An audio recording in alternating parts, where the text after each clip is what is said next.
Putala from GK Gen School. Today we'll continue the production analysis last chapter. The last is factors governing the elasticity. So, what are the various factors that governs, that establishes, that gives the extra reputations to the elasticity of supply, which gives the, what are those factors which builds up the extra impression to the elasticity of supply? What are the various reasons that the elasticity of supply is very famous? What are the various aspects?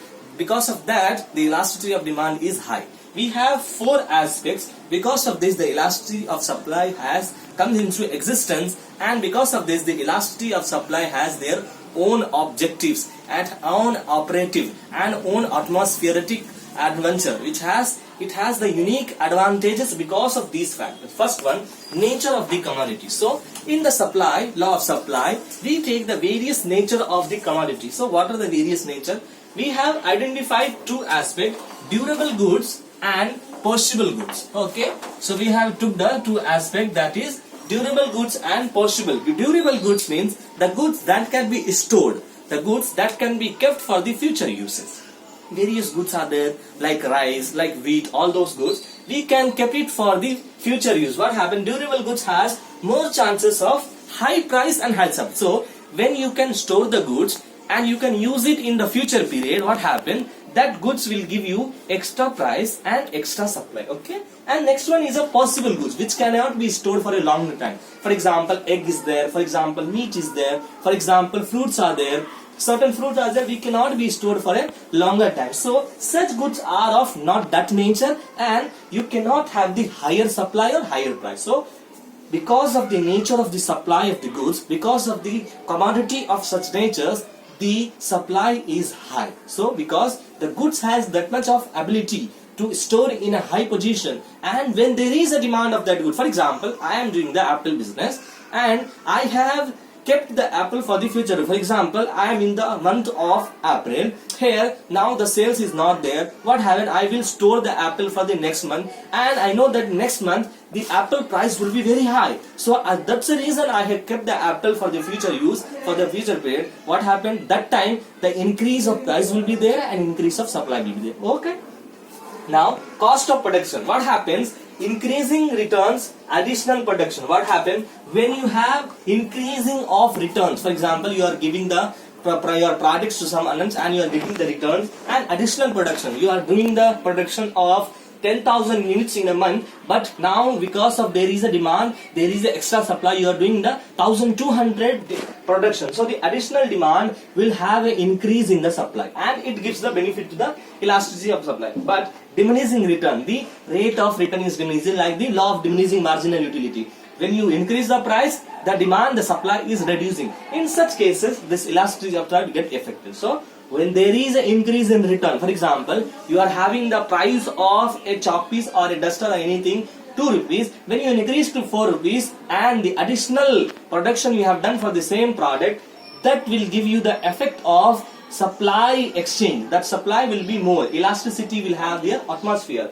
and when there is a decreasing aspect, that will not have a good impact. Okay. Next one is technical conditions.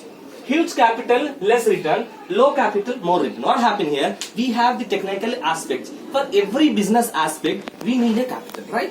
Capital is a bone, right? We have the bone in body. Without that, a business cannot survive. Example, capital in the accounting field, we say that capital is the head of the business. Like without the head, a human cannot survive. In the same way, business cannot survive without capital. When there is a huge capital, for example, you are doing a business and you invest a huge capital, what happens? The return will be very less, the supply will be very less, the profit will be very less. When you have a low capital, you invest little capital, you will have a high price, you will have a high supply. So you should invest less and try to fetch the income from it. So when you invest less, for example, you have invested $10,000, and from the $10,000 of investment, you must be able to earn at least $10,500 or $15,000 from it. So less capital investment, high law of supply.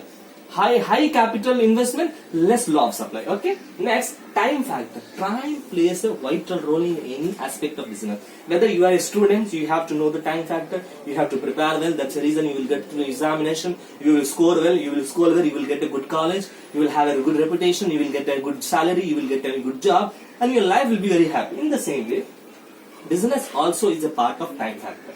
We have segregated time into three aspects: very short period, and long period. So what happened? The elasticity. When very is short period, elasticity will be zero. The elasticity will be very less. Why? The business is of 2 days. With today, 2 days I will do the business, and after that wind up. Which means the third day I will not have the elasticity, isn't it? So when there is a very short period of business, very short period of doing any aspect, very short period of production analysis, what happened? The elasticity is low. The elasticity is low. When there is a short period, for example, for 1 month, 2 months, 3 months, 5 months, 6 months, all these aspects are there. What happened? Supply will be more.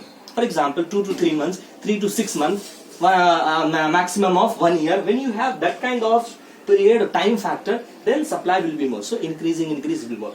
Long period, when the supply, when the production aspect take place for a larger period, for 2 years, 3 years, 5 years, 15 years, 20 years, then the high elasticity, the supply will be very high. So easy to understand. These four factors, these four aspects brings the elasticity apply in the full force. Because of the nature of the commodity, what kind of goods you are having, it will give the impact to the supply. What kind of production you are taking off, that will give you extra benefit. What kind of technical condition you are applying in a business, whether you are applying in the aspirational, innovational, intentional, innovational, all these aspects, and the time factor. What kind of time factor you are following in the business. So these aspects will give you the extra benefit to your elasticity of business. With this, your chapter is gets over. Thank you.